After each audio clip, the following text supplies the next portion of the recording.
Well, hey there, writer. Welcome to the Resilient Writers Radio Show. I'm your host, Rhonda Douglas, and this is the podcast for writers who want to create and sustain a writing life they love. Because, let's face it, the writing life has its ups and downs, and we want to not just write, but also to be able to enjoy the process, so that we'll spend more time with our butt in chair getting those words on the page. This podcast is for writers who love books and everything that goes into the making of them. For writers who want to learn and grow in their craft and improve their writing skills. Writers who want to finish their books and get them out into the world so their ideal readers can enjoy them. Writers who want to spend more time in that flow state. Writers who want to connect with other writers to celebrate and be in community in this crazy roller coaster ride we call the writing life. We are resilient writers. We're writing for the rest of our lives, and we're having a good time doing it. So welcome, writer. I'm so glad you're here. Let's jump right into today's show. Hey everyone, welcome back to another episode of the Resilient Writers Radio Show.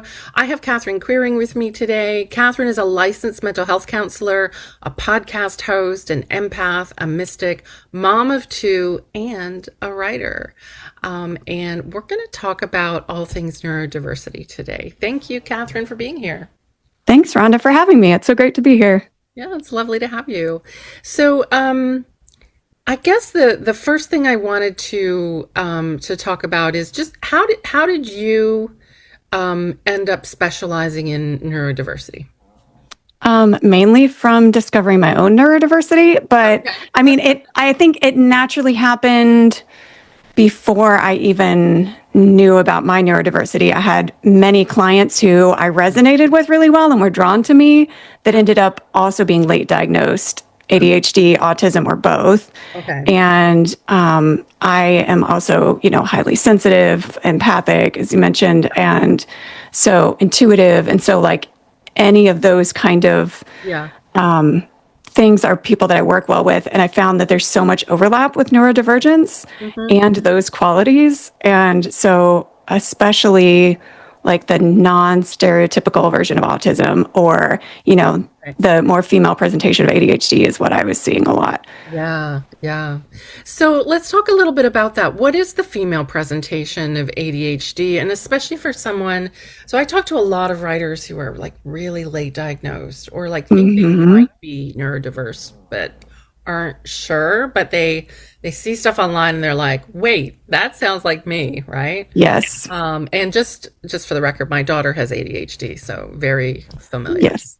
Yes. And so does her partner. It's just like an ADHD house, Yes. So, so how do you, what does feminine ADHD look like? So I think it tends to be more internal. There's less of the like outward body hyperactivity. For like younger boys, you often see like a lot of provoking behaviors to like get the dopamine up for them, where for girls, it turns more into like interior perfectionism. Right. Often it's more like, oh, I'm having trouble like organizing my thoughts or keeping up with this or getting enough of this done. And so perfectionism comes in as a coping tool. And so there's often a lot of like inner management around all of the ADHD symptoms that we don't even realize are ADHD symptoms at the time, right? Just like spacing out, like lots of different threads of conversation at the same time kind of thing, in our brains and like going here to here to here to here to here. Right. And it just feels like spaghetti brain, right? And that feels normal.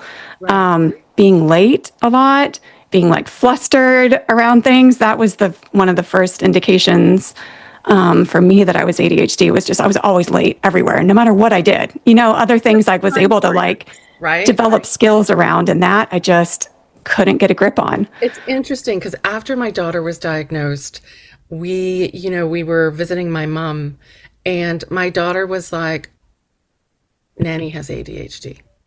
And I was like, yes, like can't be on time, has a pot on the stove and walks away from it. Like just like Yep. so many things on the go. Yeah. Yes. Yeah.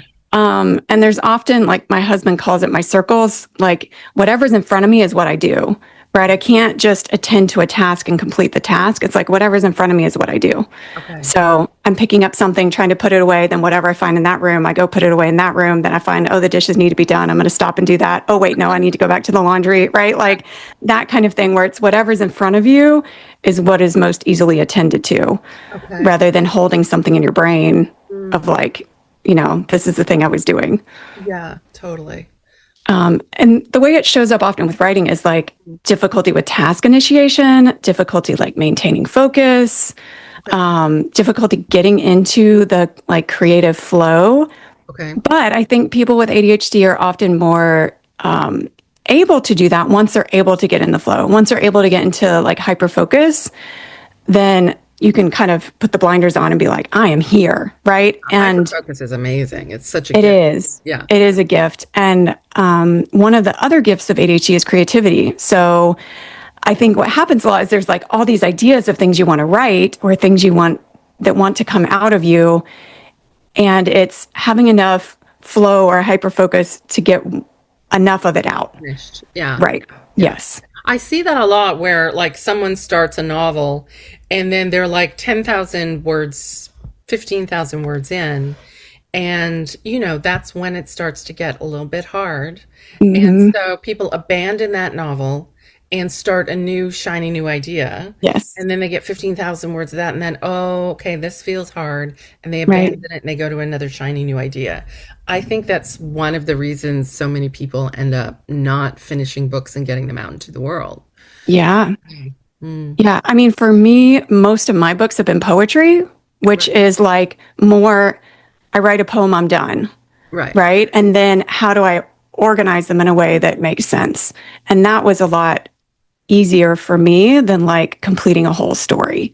Yeah, I think that's really interesting. And as someone who started with poetry and then went to the short story, it's got poetry and short story and even the essay, it's got that quick dopamine hit, right? You finish one, Yes. you're done, you finish one, you're done. And your brain loves it. But when you Right. are in a novel, one of the things that makes it really hard to finish a book length work of 350 or 400 pages is how long you have to stay with it. Is that Yes. something that's challenging for ADHD folks? Absolutely. Anything that takes maintenance that then becomes like more like a chore Right. is so much harder. So something that I do a lot for myself and with clients is how can we bring the motivation back in? How can we bring the fun back in? How can we bring the excitement back in? Right? Sometimes it's even just creating the environment around your writing space. Right. That's like, oh, I have my favorite drink. This is my time. Like, I have my candle going. I have whatever music or it's complete silence, like whatever I need. That's like, this is me time. Yeah. Right. And then that really helps bring you into the flow, right? Or bring in the motivation and the inspiration. Yes. So that's something you would recommend for anyone who has ADHD is like basically gamify your life Yes, a little bit. absolutely. Make it feel like it's fun. I love Yes. that. Yeah. Yeah. What are some of the challenges that you see with folks who might feel like they're neurodiverse, but they're not sure? Like they see something on the internet and they're like, oh, that kind of sounds like me. Like what kind of challenges might somebody be experiencing if they thought they were neurodiverse but weren't really sure? Yeah. So some of the things I mentioned before, like maybe going in circles around your house or like not being able to complete, like I was doing this task, like I'm doing the laundry. Oh, but wait, I need to go get something. And then I'm off on another task or I'm off on another adventure or whatever. Like that's really common. When you're in conversations, like going 3 different areas at once, right? Or jumping to like, oh, there was this one time that happened to me, right? And it's not really what the other person is expecting out of the conversation is really common. And it's really enjoyable for other people with ADHD or who's neurodiverse. They like love jumping around like that. And it's really easy to follow. But if you notice other people are like, why did you say that? Like I'm surprised that kind of story came out of that. That could be an indication. The like having difficulty starting tasks, having difficult completing tasks, that kind of thing. One of the reasons for that is ADHD brains are more in like theta waves more often and have fewer of the beta waves, which are like higher frequency that are more task orientation. Okay. And we're more in theta waves, which is part of why we're more creative, because that's where creativity happens.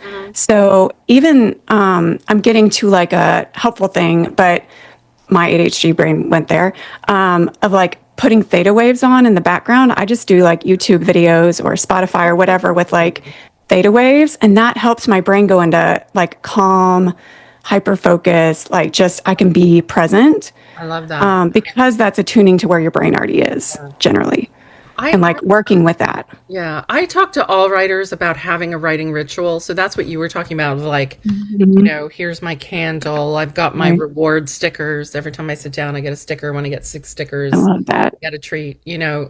Yes. And I always have a special mug theme to the novel I'm working on. You know, I listen to a particular playlist, all of the things. Like it's just Yes. you know, I have a whole 5 senses thing that I suggest people go through. So that's something that can help you kind of get into a focus state. And, you know, focus is the precondition to flow. So if you can't focus, you can't get into flow. So what are some other things that can help writers stay with it, you know, because it's so easy to just bounce out of your seat? Yes. So I think it's noticing what conditions create flow for you. So when you are in flow, what are the things that are helping create that for you? Right? Sometimes it's like, I don't have a to-do list, or I've written down everything I need to do for my to-do list. So I don't have to keep, my brain doesn't have to keep pinging to that. Right? I can just be with whatever I'm interested in. Again, making whatever you're wanting to focus on more interesting for yourself. So I was thinking, even if you're wanting to move on to a different novel, what if you think about your new character having a conversation with your old character? Right. Something that like brings the interest back to the old characters and like brings some fresh perspective to them and completing that, or that kind of thing. Right. Anything that, like gamifies it, brings interest, intensity, dopamine, just really, really enhances that. Yeah. Even if you want to like go for a walk and do it like just talk, into a voice memo or something, right? Because that's going to get the dopamine flowing and the endorphins flowing if you can't just sit down and write, right? To get yourself back into that story or that kind of thing. Yeah, that's where dictation helps if you can. Exactly. Yeah. So you have a workbook that's called Define Your Neurodiversity Workbook. Yes. And you talk about the Goldilocks nervous system. Can you talk a little bit about that? Yeah, absolutely. Finding that metaphor was really helpful to me because both with ADHD and autism, we tend to have a lot of extra noise in our lives, or extra like sensory things or attentional kind of things that take up so much energy that other people aren't having to deal with all the time. And kind of like creating your writing space, your writing rituals, creates that like, this is just right for me. This is the Goldilocks experience for me, right? This might be a little bit, the music is too loud, or it's too warm, or it's, there's too many people in the coffee shop, or whatever the thing is, right? It's like, I need to find the just right, or I go to the library and it's too quiet, right? Like, where's my just right kind of environment that helps me really be present and focus and helps my whole body feel calm and like it doesn't need to keep attending to other things, whether that's sensory things or whether that's like ways that your brain would go. Right. Yeah. It's funny you mentioned the sensory things. Is that more... It tends to be more autism. It's more on the autism side of things. Yeah. Yeah. But highly sensitive person kind of thing, Elaine Aron's stuff also has the same like sensory issues, just not the same kind of ritual and social issues. Right. Yeah. Love that. And I do think that there's a portion of writers who are more highly sensitive. And, it wouldn't surprise me at all if these are people who kind of started with poetry, right? Yeah. Yeah. Well, and I think we tend to have really rich interior lives, which would make sense that we really enjoy books and stories and writing and bringing those interior reflections into the world. Yeah, totally. So when you work with your clients, are you working most on coping mechanisms? So when my daughter got diagnosed, Mhm. we basically learned like what are the coping mechanisms. But then she got medication and her life Mhm. changed. Like she went from a C student to an A student overnight and Yeah. was saying, I can't believe everybody would say it took an hour to do homework and it would take me 3 hours, you know? Yeah, It just right. everything just really changed for her. Um, Especially for the late diagnosed person, you know, someone in their 40s or 50s who just got diagnosed, what would you Mhm. recommend? You know, The I guess first everyone's an thing individual. So, the first thing I recommend is thinking about supporting yourself rather than fixing yourself, ooh, I love that. Say more about that. right? What does that look like? So these are real gifts and challenges that you have with your specific neurotype. And how can you support yourself in the limitations and the things that don't work quite as easily in our society the way it's set up? Hmm. How can you give yourself accommodations? How can you support yourself? How can you give yourself permission around that? Like maybe it's just okay that you're late all the time. Maybe it's okay that you need that the way you do tasks in your house is like little by little, whatever room you're in. You know, like how can I give myself as much permission and support and encouragement there rather than judgment or blame or shame or trying to fix myself, right? Because Making yourself that into a isn't going to problem. work, Yeah. right? Yeah. Yeah. Yeah. So seeing it as ways that are like needs rather than preferences, Hmm. and like, how can I meet those needs?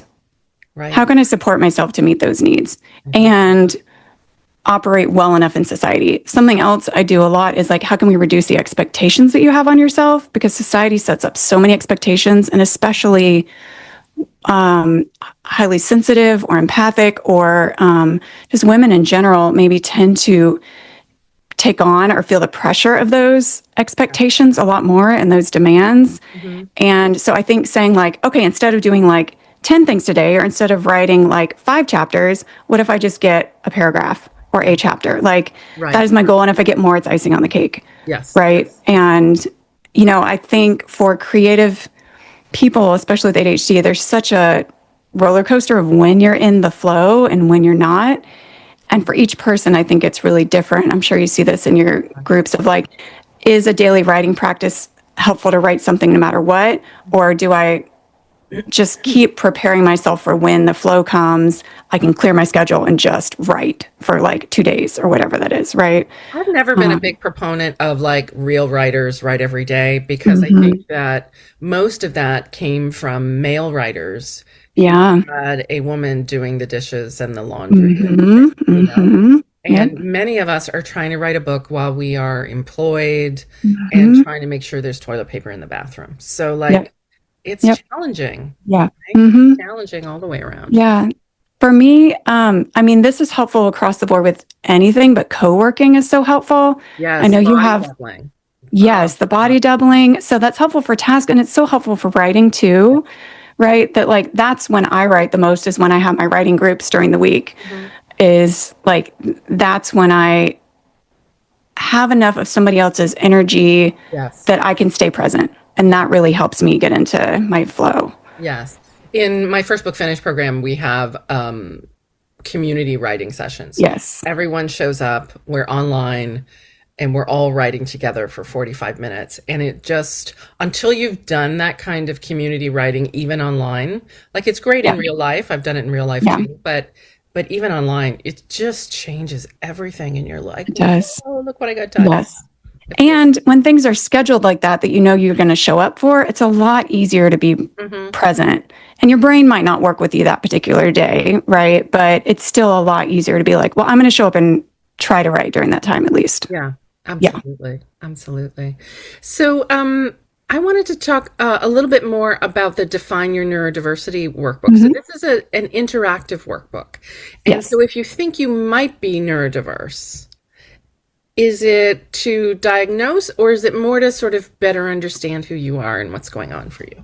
It's more to better understand who you are, what's going on for you, and how you support yourself. Okay. All Yeah. right. And so, people can find it. I'll put a link in the show notes, but people can also find it on Amazon. Hmm. Yes. And you also have a podcast. Tell us I about do. the podcast. Yeah. Who we Well, are and what we need.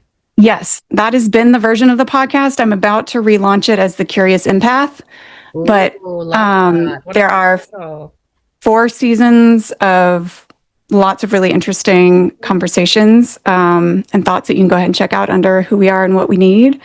Some of that's about neurodivergence, some of it's about the Enneagram, like different frameworks for understanding yourself and how to support yourself in this world. But the title even came out of a lot of thoughts about neurodivergence and like, how do we support ourselves, like understand who we are, what we need, and then support our needs.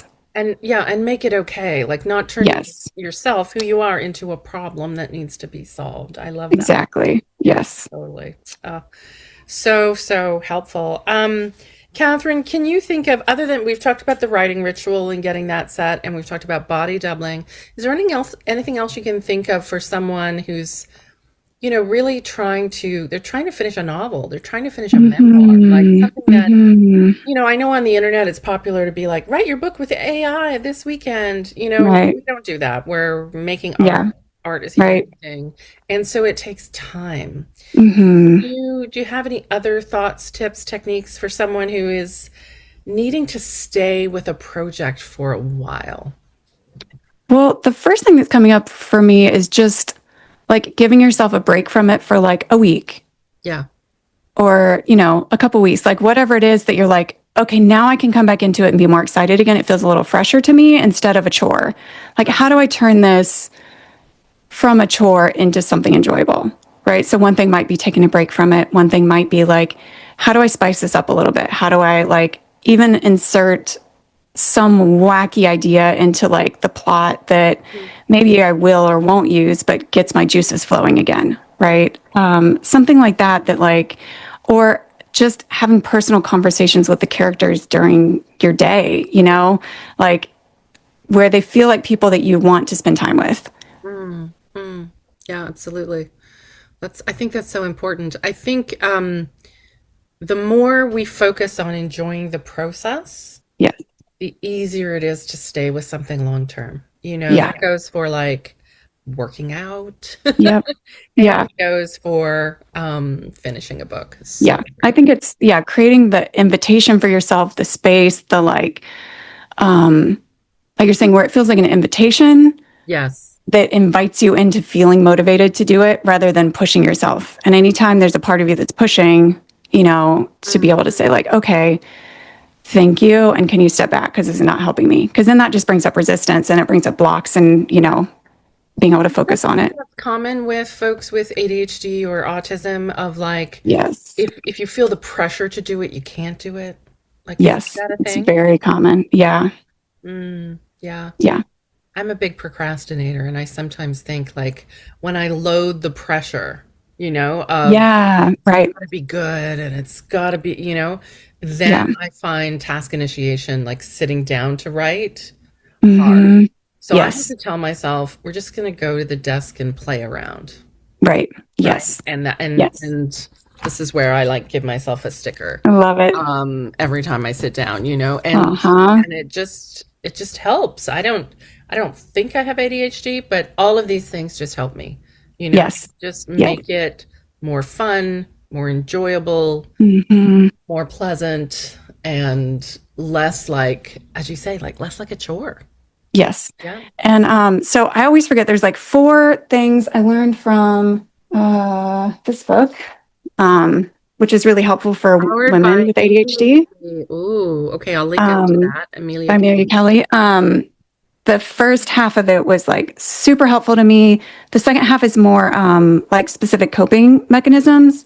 But one of the things she talks about is there are 4 ways that we are able to focus. And I always forget some of them, but it's basically like urgency or motivation. Yeah. Like some sort of urgency or deadline or like I have to, that we procrastinate until that happens and then that gets the focus going. Yeah. Or motivation and interest. Right. Yes. So you have to gamify it or create enough deadlines that actually feel like deadlines for yourself, or the writing groups that like, okay, this is when I know I'm going to be here and write, that kind of thing. I have to send this chapter to my critique group by this deadline. Yes. Right. So useful. Yeah, absolutely. Yes. Well, I'll put a link to that. And I'll also put a link out to your workbook, the Divine Your Neurodiversity workbook, because I Yeah. think, the more we can understand ourselves and what we Mhm. need, like Yes. it's not just our writing Yes. life, it's everything in our life gets so much Right. better. Yeah. Right. So good. And I should have on my resource page, which I can give you to link to as well, like places you can go. I do assessments, and there's like a few other directories that you can look for and find neurodivergent therapists, neuroaffirming therapists who or psychologists who will be able to do like a really good assessment for you and look into the like female presenting types that some people will just glaze over and be Right. like, okay, let's look at what's really going on for you. I think that's really important because I think, we see people talk about neurodiversity now much more. I think it's a generational Right. thing. My generation, Gen X, we didn't really talk about Yeah. it. Right. Girls weren't diagnosed. We were just, Right. we were quiet, so we were fine. Mhm. But in my daughter's generation, she's 30, and like I can't even tell you the number of her friends have some form of neurodiversity. And so Mhm. it's so much more talked about. And so people will be seeing it online. And I think it's important to like, when you see something from somebody who's saying, okay, this means you're neurodiverse, because I've seen people say, this means you're neurodiverse. I'm like, no, it doesn't. Like that, Mhm. Mhm. so there's a lot of misinformation out there. Right. Yeah. And I think it's really important to get a professional assessment. Yes. Yeah. And I think, if there's information out there that feels helpful to you, you can use it whether you have a diagnosis or not, right? You're like, oh yeah, task initiation is hard for me. I'm going to learn coping mechanisms around that, right? Like executive function is difficult. Like I'm going to learn things around that, right? Yeah. And so you don't have to have a diagnosis. It just can help to know you're part of a tribe, part of a community, part of like, Yes. okay, these really are needs, not preferences. It can help with things like that. But you can take the tools no matter what. Yeah. Yeah, I love that. I remember my daughter, talking about executive function, when she was like 4, she was the kid who would always lose her mitts, Mhm. and I wish I knew then, what was coming later. Yeah. I think it would have made it easier to parent someone who's Yes. neurodiverse, which is of course a challenge in and of itself. So, thank you so much for this, Catherine. This has been Absolutely. such a fascinating conversation, and I will link out to your website and to that workbook, and I encourage you to go and check out everything Catherine has to offer. Thank you so much for being with me, Catherine. Absolutely. Thanks for having me, Rhonda. Thanks so much for hanging out with me today and for listening all the way to the end. I hope you enjoyed today's episode of the Resilient Writers Radio Show. While you're here, I would really appreciate it if you'd consider leaving a rating and review of the show. You can do that in whatever app you're using to listen to the show right now, and it just takes a few minutes.